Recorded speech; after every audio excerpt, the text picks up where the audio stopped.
Welcome to our weekly show, Eye on South Asia. I'm Sunil Hali. I'm Prakash M. Swamy, Managing Editor of the Indian Express, North America.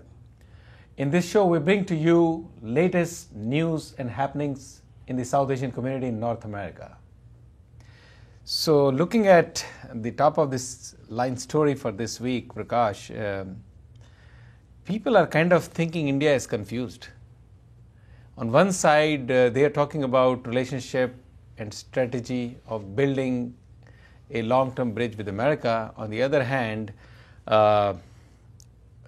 it seems that India is still sometimes looking at what used to be NAM, non-aligned movement, which according to most of the experts in the market, whether it is a foreign ambassador, whether it is a former national security advisor, everybody thinks it's old. It's not really today's time. And India is actually, I think day after tomorrow or this week, they are supposed to have the BRICS, as it is called. There is a meeting between these countries, including China, Russia, Brazil, India. I mean, you could never think of it. It's a very unique combination. A country in South Africa, and then another one in South America, another one in Russia, and another one in Asia. And they're all coming together to discuss on trade. Now, India is supposed to be friends with America and European Union, and they have put the sanctions out. And there, on that front, India is defending almost that directive from, if I may call, United States. And they have sent 70-member trade delegation to Tehran to explore the fresh opportunities that are available. So what do you think? Is it really a confusion, or India is creating a very unique, the way India was always, because it was non-aligned, it maintained its sovereignty, its independence of thinking, its integrity.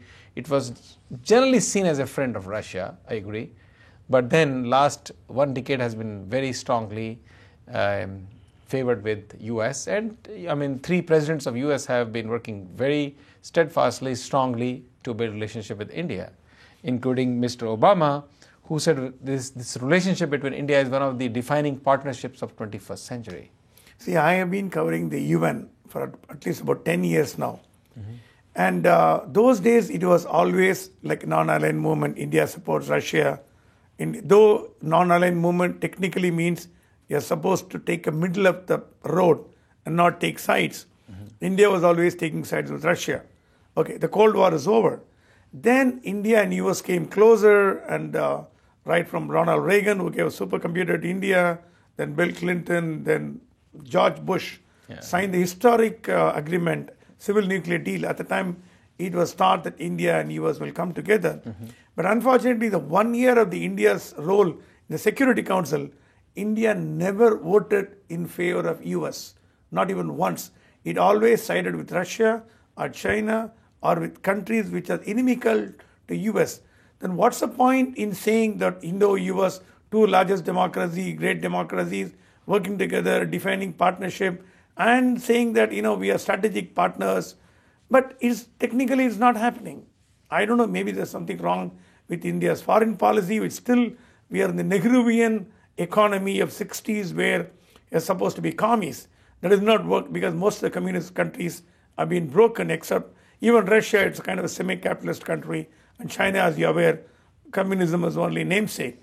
So there's going to be there should be an overall of India's foreign policy, because China can never be close to India, whatever happens, and our best bet ally is going to be only the US. Thinking about it, and Mr. Krishna yourself, S.M. Krishna, who is the foreign minister, do you think he's a weak foreign minister? Well, they didn't have any choice because Pranab Mukherjee was moved to finance. He was handling, Pranab Babu was a brilliant guy. He was moved, and they asked Chidambaram, the home minister. He refused to take a foreign minister. So they didn't have any cabinet minister to hold. And when you look at the background of Krishna, he was only a chief minister of Karnataka. Yeah. He was not in the national politics.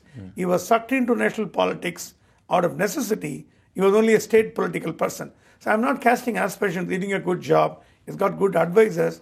But it is nothing to blame with Krishna. It is something to blame with the system. It's something to blame with the Congress dispensation, which always laid down the rules. Even if you have the best foreign minister, his hands are tied. But that's not true for US. Here you have a very, very strong, very visible, very aggressive Secretary of State. Yes. And you see how they lay importance to this aspect of the country, which is the foreign relationships. And here, as you say, Mr. Krishna was possibly not the first choice, not even probably the second or third. And that is the most important part of relationships between the countries today. I think it, like you said, needs an overhaul. But I guess let's see how the government takes it forward. But it's not a good idea to create a confusion. I think it has to do with the US economy also. India is not sure how strong US economy is or will come back eventually. So it wants to maintain its balance with the world powers wherever they have a business interest, wherever there is a possibilities of trade. We'll continue to track it as we go into the next few weeks. But interesting development from US side at the same time is the Commerce Secretary John Bryson is in India. He's going to India. And he has a very different agenda. He is looking for the infrastructure sector, which is expanding India as infrastructure, is probably one of the topmost, right after the IT industry and the human industry, as they call it. And then he's looking for investment opportunities in India for US, which is a very unique mandate with which he has gone, what is called the President's Select USA initiative. And he is traveling all over the country, which is including Delhi. I believe he is also going to Jaipur and Mumbai. And at some point, I think he's even going to Chennai, where he will be discussing about the business investments in India's energy infrastructure development. I think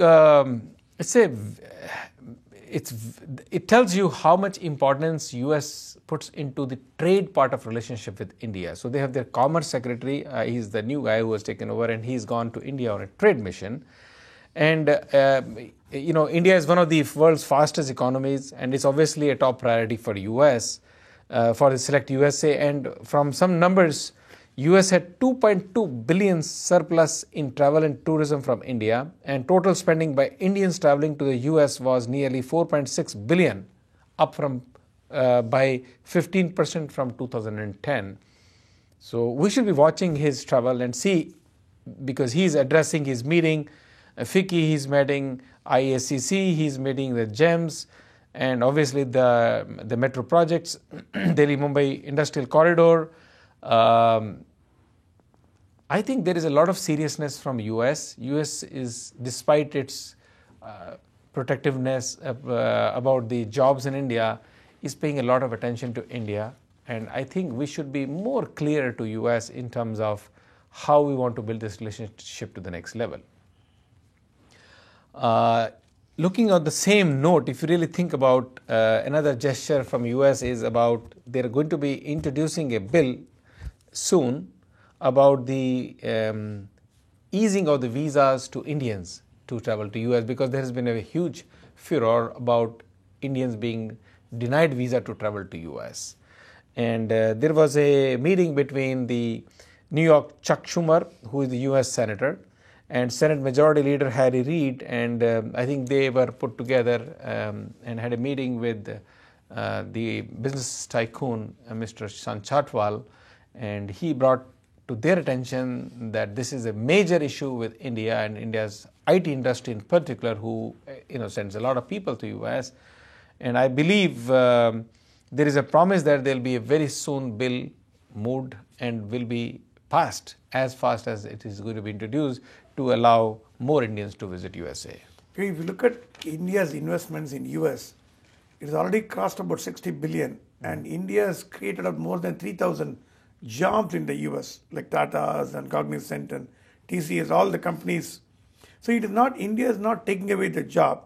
On the contrary, it's creating jobs. Mm-hmm. When you create job, is all the more important. You need experts to come here from India, and there should be a free flow of exchange of human movement, what you call human capital. That's the reason why FICCI and CIA have been telling America is a good place to do business, but you're not allowing us to come inside. So I think this bill probably would help more the US than the India, because what India is looking at, sometimes a few H1Bs and a few thousand H1Bs, but not the main thing. The main thing is that businessmen should come here and do business for the advantage of the US. True. So we'll keep an eye on this. as they have promised that Harry Reid is going to try to help us get this passed in a very fast manner. That's what Chuck Schumer said, and hope that happens and we'll have less restrictions for travel to people from India to US.